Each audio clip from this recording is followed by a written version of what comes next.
Hello.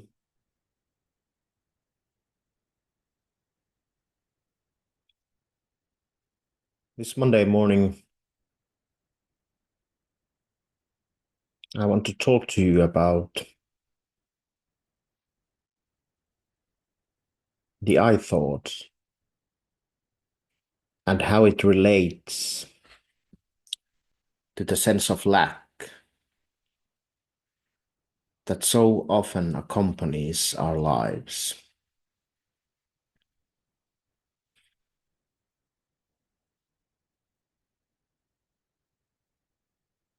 So the I thought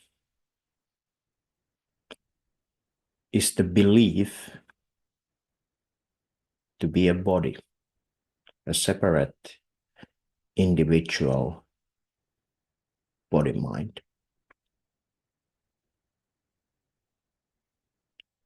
And I experience it quite literally as an image of my body in my consciousness. It has the same clothing I am actually wearing. And it has its physical areas that we could say where it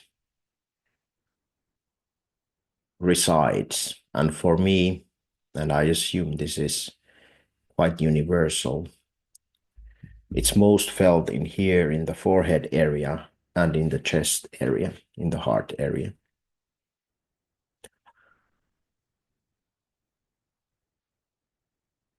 The I thought is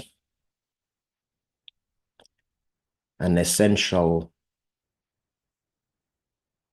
part of the clearest spiritual teachings because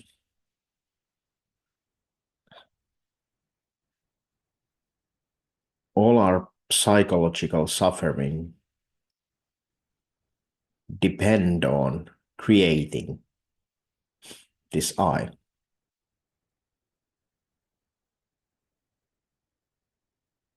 It is, sorry, it is through this I thought that we come to feel fear and wanting.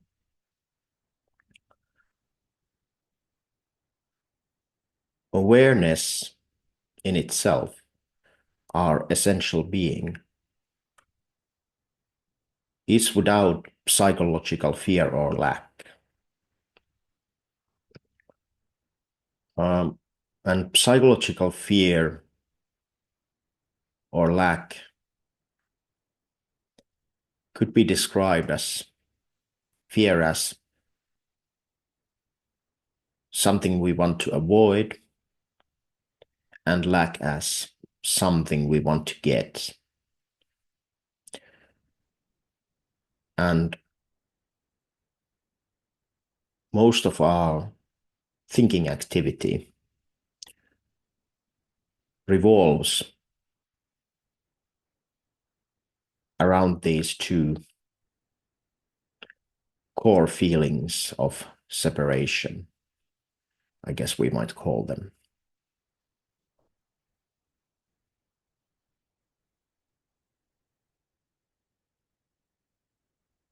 It's not initially easy to see the I thought. When I first read Ramana Maharshi, it was maybe 2019, 2020, maybe something like that. I had no experiential understanding of what this I thought is. But as my understanding grew clearer, I could start to see and feel it in consciousness.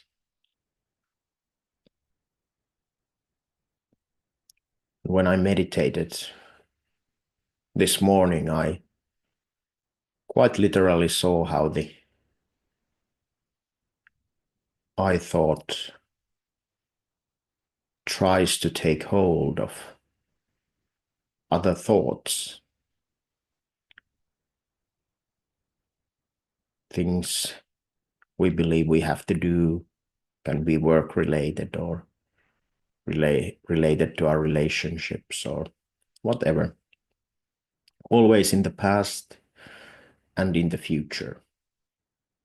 And the future can be very close, like going to make a cup of coffee. The I thought can be identified with that too.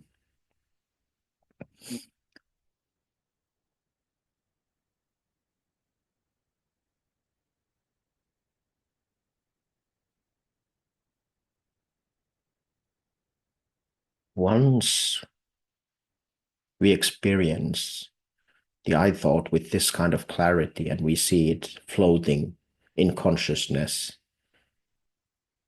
and it is unable to grasp at mental objects to identify with,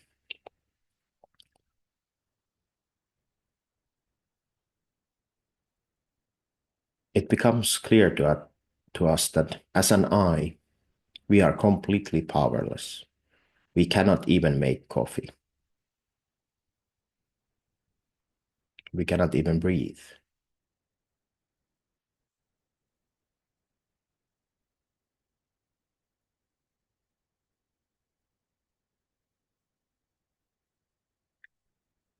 This is a total reversal of what most of us have believed our entire lives. We believe that there is this separate I entity, this I power, this personal power that allows us to do things, distinguishes us from others.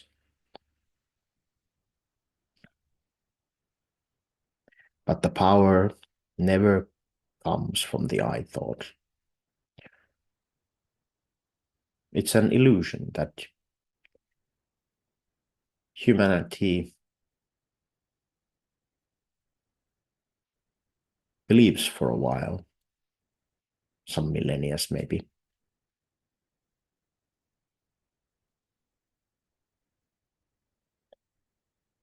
But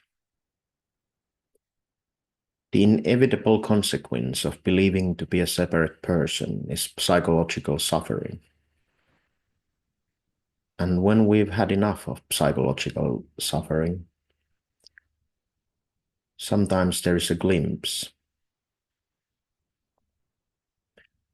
into peace and joy that cannot be understood by concepts.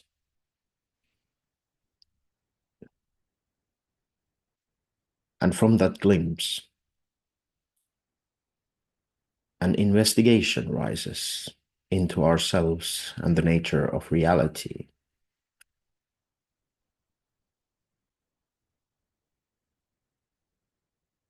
And from that investigation, a realization.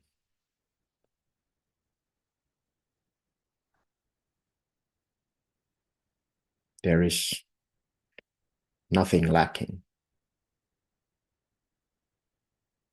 Nothing I accomplish on this earth can ever give me peace, because peace is what I already am. And that realization is usually not stagnant. That realization is not happy just sitting home doing nothing.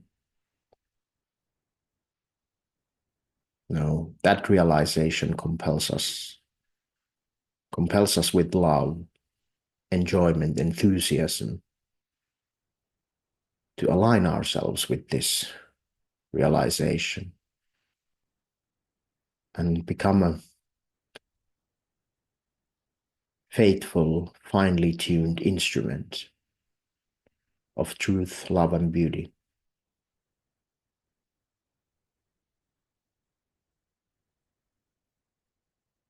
to realize that you don't even make your morning coffee is absolute joy.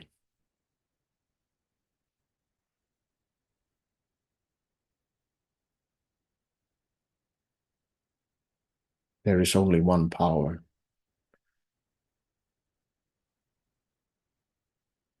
which configures the galaxies, star systems, unimaginable intelligence. That same intelligence runs the body, the planet, everything. And it will certainly take care of what you call your personal life in the best manner possible.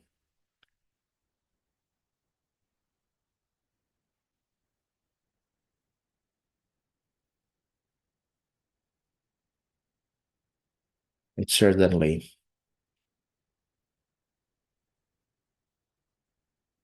takes the full potential of the body mind and puts it in service of the total intelligence.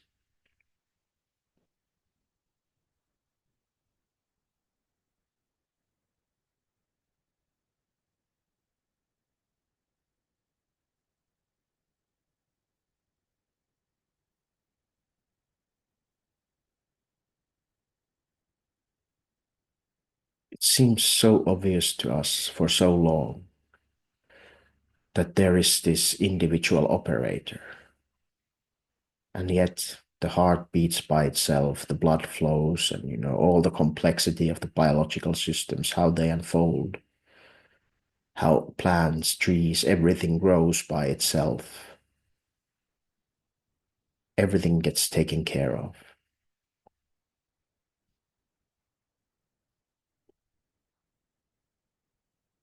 But for this flashing moment, which has lasted a couple thousand of years, humanity has strongly believed that there is something like a personal self, because this intelligence responds when a ball is being thrown and catches it. We take this response to be a sign of an individual entity. But of course, this individual entity isn't really necessary. Maybe you even had this experience when doing sports, when the individual entity dissolves, how much better everything flows.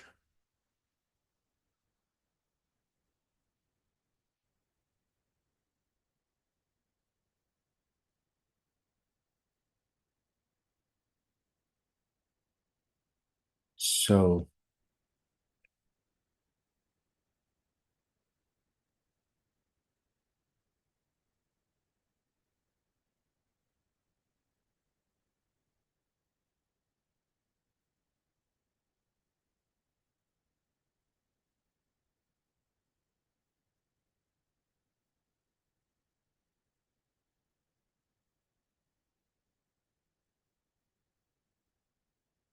deeply understand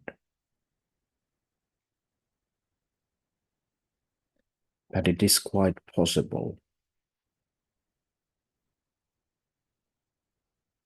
that the individual personhood that the entire humanity is hypnotized with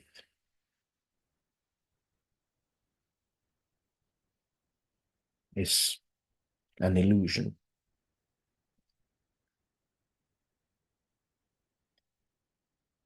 Don't start to believe you are not a person.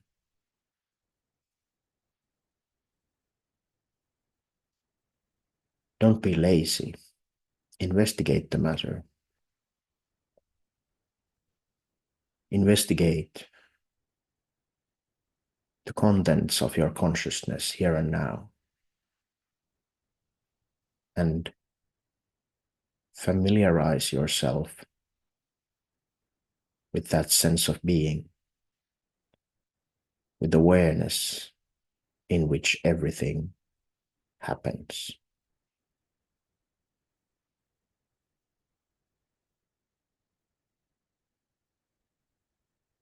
Try to discover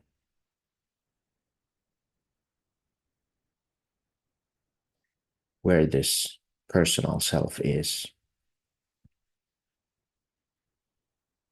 Don't take shortcuts and believe spiritual teachers.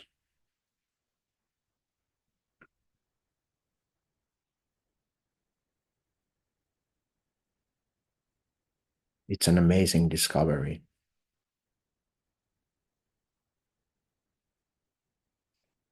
but it is not something to believe one way or the other.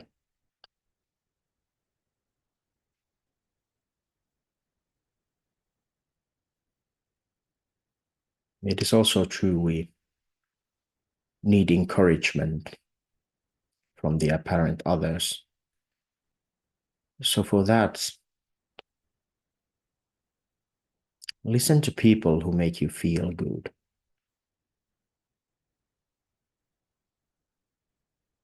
Trust that the intelligence of life knows what is good for you right here and now.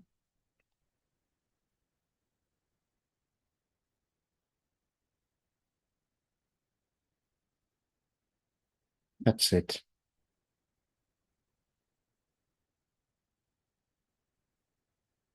Always return to the evidence of your own being.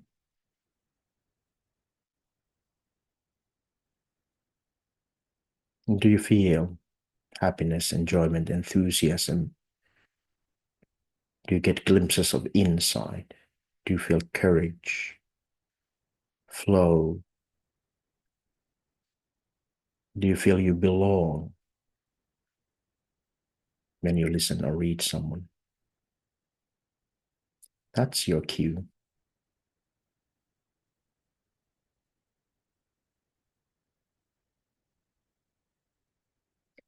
Life knows what it's doing.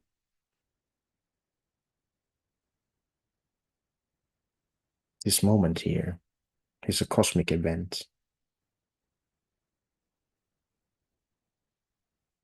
All events are cosmic events. All thoughts are cosmic thoughts. All feelings are cosmic feelings.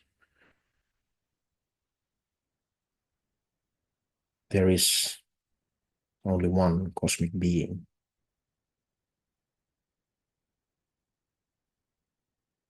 And once you know that being, you no longer need to try to be something else. You're free to be as you are.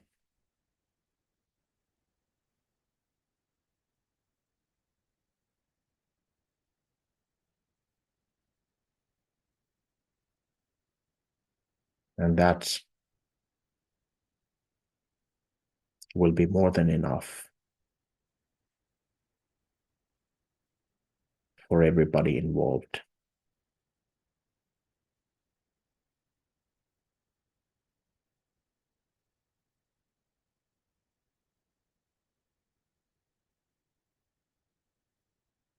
Thank you.